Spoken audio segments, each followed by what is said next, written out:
Hello! Magandang araw muli mga kaberada. Muli si Kobja. Welcome to my channel. Magandang araw po sa bawat isa natin. Mga kaberada, share ko po sa inyo. Ngayong araw, gagawa tayo ng forma ng poste. Nakaraang vlog natin o video na nakita nyo. Ayun po yung gagawa natin ng forma, kaberada. Yan, kagaya na itong nasa likod ko. Yan. At ayun naman po yung gagawa natin ng forma, mga kaberada, no. Ito, nagpe-prepare tayo ng ating gagawing forma.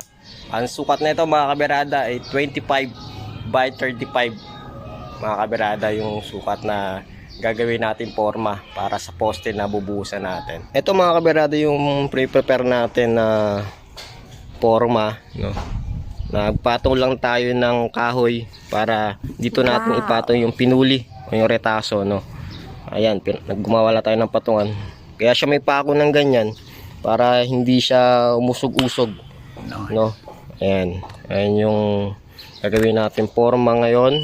Assemble natin para dyan, kaberada. Ayan, formahan natin yan kasama nito para sabay na din natin mabuhusan yan, no, pag nagawaan natin ng forma, kaberada. Ito yung gagawin natin forma. Ang sukat niyan ay 25 cm, no. Ayan yung lapad. Yan, yung lapad niyan ng ating poste, kaberada. Yan ang gagawin natin para lalagariin natin. Kung mapapansin nyo, kaberada, bakit mayroon ng ito yung mga retaso na tira na a-assemble o gagawin lang natin, no. Yan, mga retaso na pinuli na yan. Ayan yung assemble natin. Kaya medyo may mga butas na siya, medyo kulubot na, no. Yan. Ito, kaberada, kumuha lang tayo dito sa mga retaso, no. Diyan lang tayo pumipili para lagariin natin at magawa natin na forma. May mabuo tayong forma para dyan sa poste na bubuhusan natin, kaberada.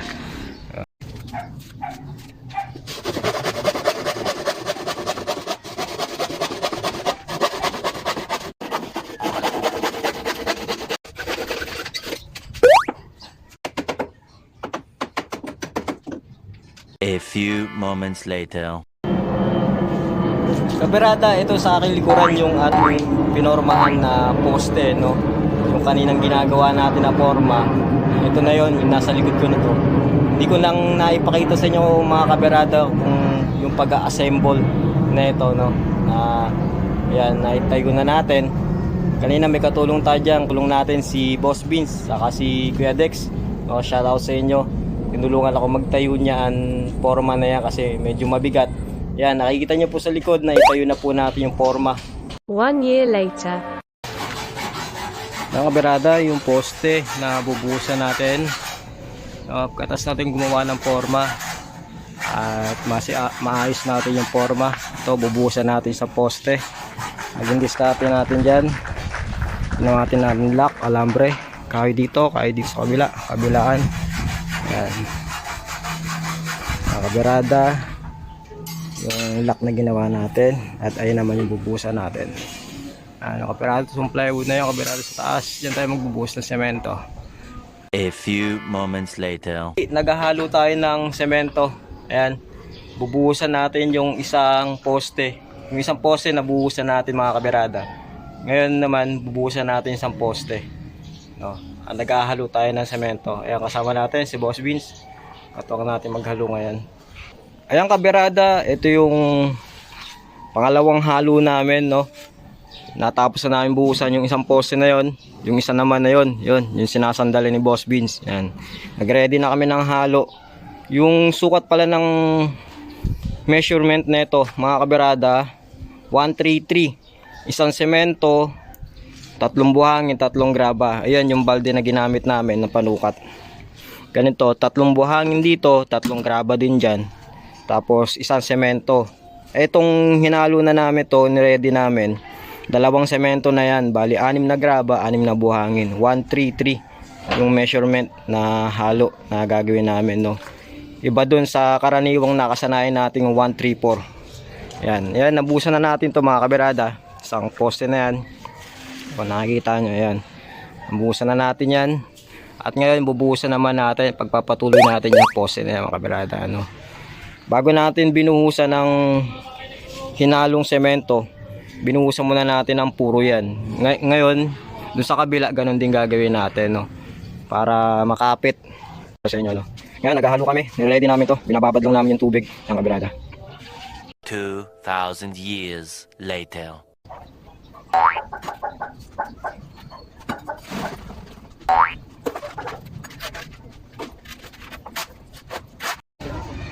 Yung kaberada, tapos lang namin maghalo no, ng semento, ng buhos. Yun, binuhusan namin yun. Kakataas lang namin ng buhos. Kaberada, ang naging diskarte namin, naglagay kami ng pulley.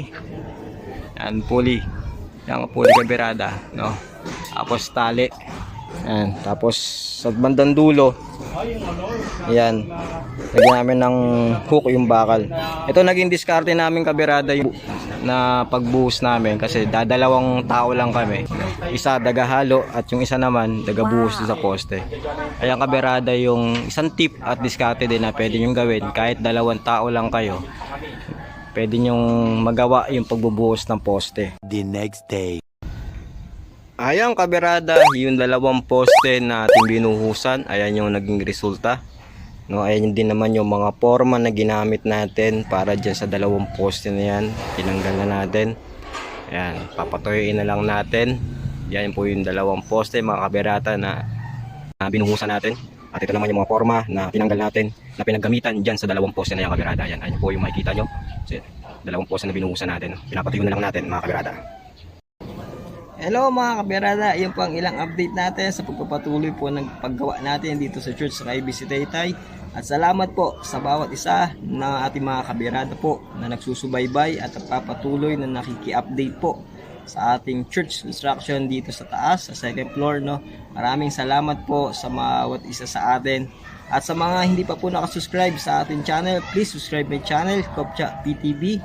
And then kalimbangin na rin po yung bell no para ma-notify po kayo sa ilang update no sa ating patuloy na paggawa at mga basic tip sa construction no. Salamat po na marami kaberada and God bless everyone. See ya.